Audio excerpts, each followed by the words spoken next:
The Norse people who settled Scandinavia, Iceland, and the North Atlantic islands over 1,000 years ago lived one of the most physically demanding lifestyles in recorded history. They rowed longships for days across open water, hauled timber and stone in sub-zero temperatures, and worked farmland in climates where winter darkness lasted months. This was not occasional exertion. This was daily life, sustained across decades, often well into a person's 50 seconds and 60 seconds. And while their physical resilience came from many factors, including constant movement, cold exposure, and a varied diet of fish, meat, and foraged plants, one specific cooking practice stands out as a significant contributor to their joint health. It was a perpetual stew called skaas, which simmered in iron cauldrons and soapstone pots over the central hearth of every Norse longhouse. Archaeological evidence from excavations across Scandinavia, Iceland, and the Norse settlements in Britain confirms this practice as meats and vegetables were eaten from the pot. New ingredients were added, and the broth at the base grew more concentrated over days and sometimes weeks of continuous simmering. That broth, built from boiled bones, cartilage, and connective tissue, delivered a combination of compounds that modern nutritional science now recognizes as some of the most effective raw materials for supporting joint tissue maintenance and managing the inflammation that drives cartilage breakdown after 50, and it can be replicated today for roughly 11 cents per cup. Before we get into the science, we would like to hear from you. If you have experience with bone broth, a family recipe, or a story about how it has affected your joints, share it in the comments. There is a lot of collective knowledge in this community and everyone benefits from it. Now let us look at what this broth actually delivers to your body, starting with the structural foundation. The structural foundation: collagen precursors. When animal bones, cartilage, and connective tissue simmer in water for extended periods, the collagen matrix breaks down through a process called hydrolysis.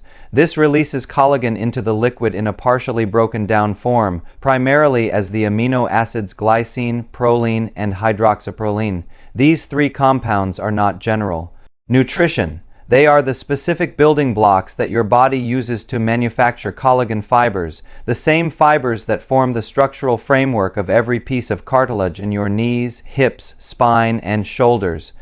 This is relevant after 50 because your body's natural collagen production declines steadily with age. The cartilage that cushions your joints is made primarily of type 2 collagen. When production slows while daily wear continues at the same rate, the net result is a gradual thinning of the cartilage layer. This is one of the key mechanical factors behind the joint stiffness and discomfort that becomes increasingly common with age. Research published in the journal Amino Acids examined the role of glycine in collagen synthesis by articular chondrocytes, which are the cells responsible for maintaining cartilage.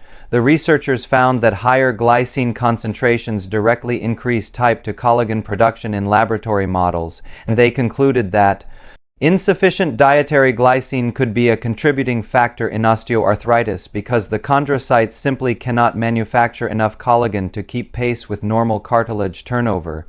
Glycine accounts for approximately 1/3 of all amino acid residues in collagen. Proline accounts for roughly 17% without a consistent dietary source of both. Your cartilage repair system operates at a disadvantage that compounds over time.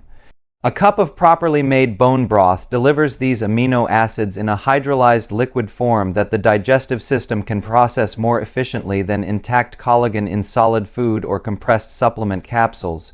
This improved bioavailability is particularly meaningful for older adults whose digestive efficiency naturally decreases with age. The liquid form bypasses many of the absorption barriers that can reduce the effectiveness of tablet-based collagen supplements.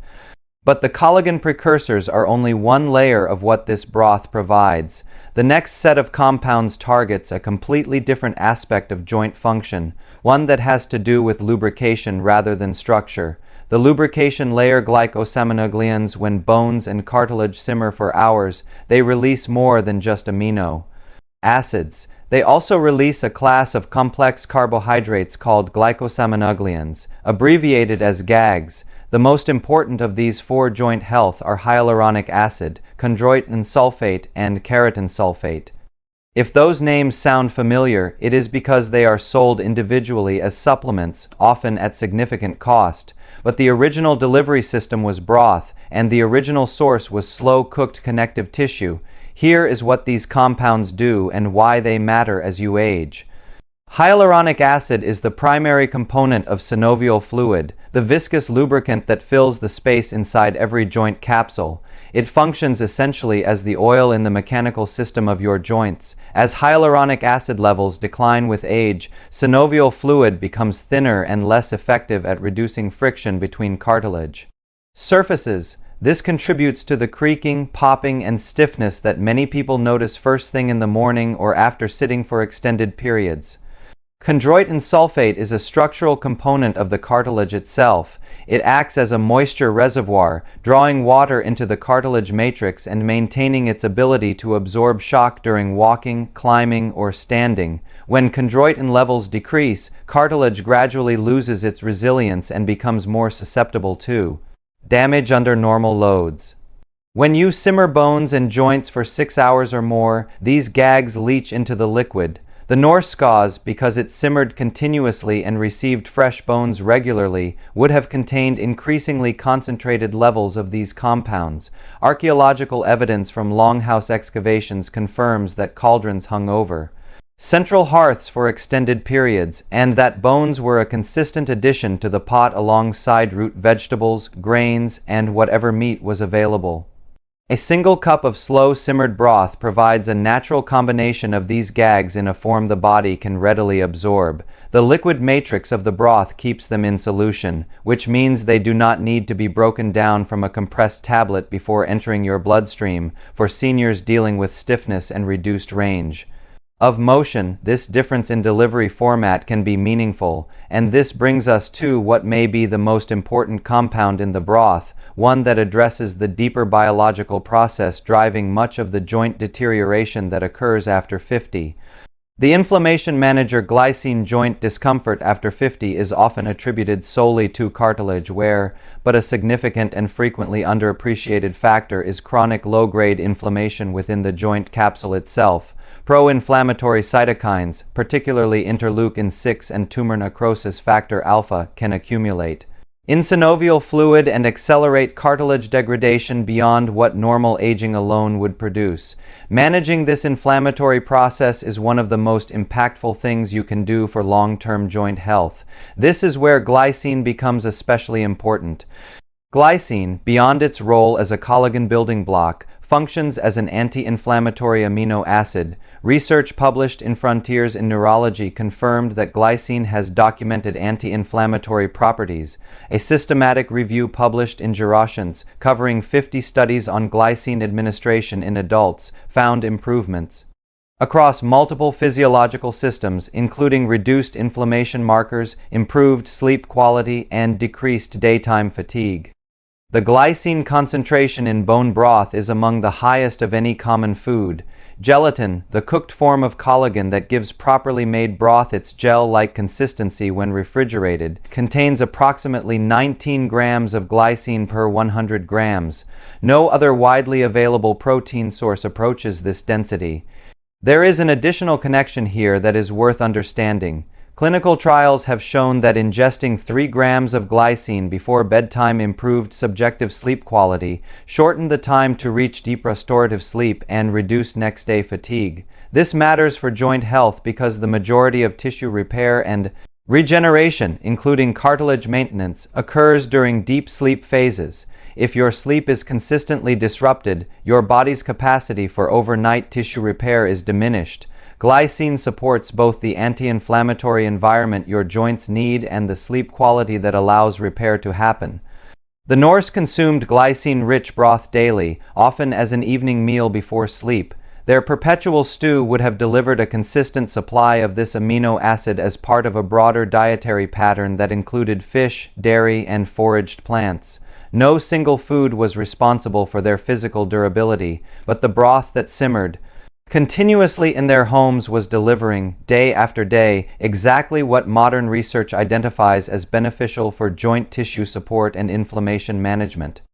Now, for the most practical section, the preparation method that turns all of this into something you can start this week. The Viking Cauldron protocol, how to make it. The Norse did not follow a recipe. They followed a principle. Put bones in a pot, add water, keep it simmering, use everything, waste nothing. This simplicity is what makes the practice sustainable, because the most effective health habit is the one you actually maintain over months and years. Here is how to replicate this at home.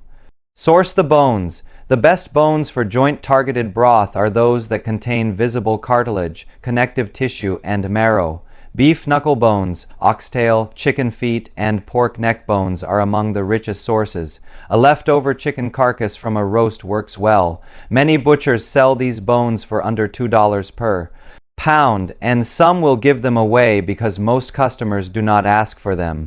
This is one of the core principles behind the Norse approach, using every part of the animal. What modern food culture discards is often where the most concentrated nutrition lives. You need 1 to 2 pounds per batch. Add an acid. Place the bones in a large pot and cover with cold water by about 2 inches. Add 2 tablespoons of apple cider vinegar or lemon juice. This step is important. The mild acid helps draw minerals and collagen out of the bone matrix during cooking, significantly improving the extraction. Without it, the broth will be thinner and less nutritionally concentrated. The Norse used whey, the acidic byproduct of their cheese and butter production, for this same purpose. The acid does not affect the final taste of the broth. Simmer low and long. Bring the water to a boil, then immediately reduce to a low, gentle simmer. Do not boil the broth continuously, because sustained high heat can degrade some of the more delicate gags and denature certain beneficial proteins. The ideal simmering time is 12 to 24 hours for beef bones and 6 to 12 hours for chicken bones. The longer the simmer, the more complete the extraction. If you have a slow cooker, set it too low and let it work overnight. This is the modern equivalent of the Norse hearth. Add root vegetables in the last 2 hours. Carrots, onions, celery, and a few garlic cloves added during the final stage of cooking contribute trace minerals, improve the flavor significantly, and make the broth far more enjoyable to drink daily. The Norse gods always included seasonal root vegetables, turnips, leeks, wild onions, and the white carrots that were common before the orange variety was developed centuries later. This step transforms the broth from a supplement into an actual meal base, which is what makes long-term daily use realistic. Test the gel. When the broth is done, strain out the bones and solids and let the liquid cool in the refrigerator. A properly made bone broth will set into a firm gel within a few hours. That gel is concentrated gelatin, the hydrolyzed collagen that delivers glycine, proline, and hydroxyproline. If your broth does not gel, it means you either used too much water relative to bones, did not include enough cartilage-rich pieces, or did not simmer long enough. Adjust and try again. The gel is your confirmation that the extraction worked. Consume daily. Heat 1 cup of the broth and drink it warm, either on its own with a pinch of sea salt, or as the base for a simple soup with whatever vegetables you have on hand. 2 effective times are morning on an empty stomach, which allows efficient amino acid absorption, or evening before bed, which leverages the glycine sleep effect. The key is consistency. A single cup will not rebuild a joint, but for 6 weeks of daily use can begin to produce noticeable improvements in morning stiffness, range of motion, and overall joint comfort. Many people report meaningful changes within this time frame. Store efficiently. A single batch produces roughly 8 to 10 cups. Store in glass jars in the refrigerator for up to 5 days, or freeze in portions for up to 3 months. Making 1 batch per week creates a sustainable rhythm that requires minimal effort after the first time, if you save bones from meals throughout the week. In a freezer bag, you will always have enough to start your next batch, exactly the way the Norse operated, never wasting, always replenishing.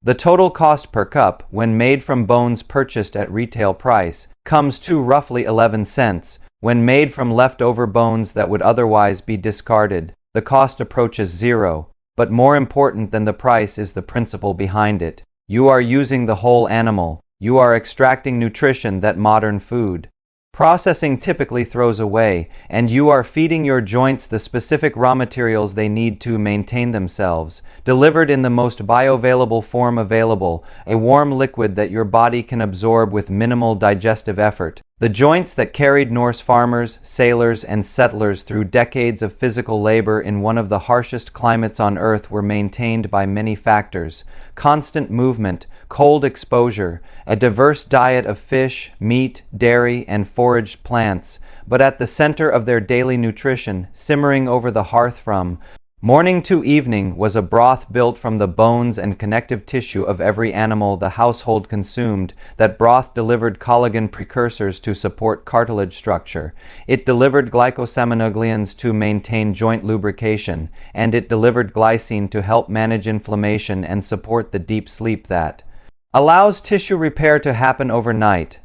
Joint discomfort after 50 does not have a single cause, and no single food is a cure, but consistently providing your body with the specific raw materials it needs for cartilage maintenance and inflammation management is one of the most practical and evidence-supported steps you can take. Bone broth delivers those materials in a form your body can readily use at a cost that makes daily consumption sustainable for years. You need a pot, some bones, a splash of vinegar, and 12 hours of patience. Start this week. Make your first batch. Drink 1 cup a day, and after 4 to 6 weeks, notice whether your mornings feel different, if you have a bone broth recipe that has worked for you, or if you try this protocol and want to share your experience after a few weeks. The comments are a good place for that. This community learns from each other.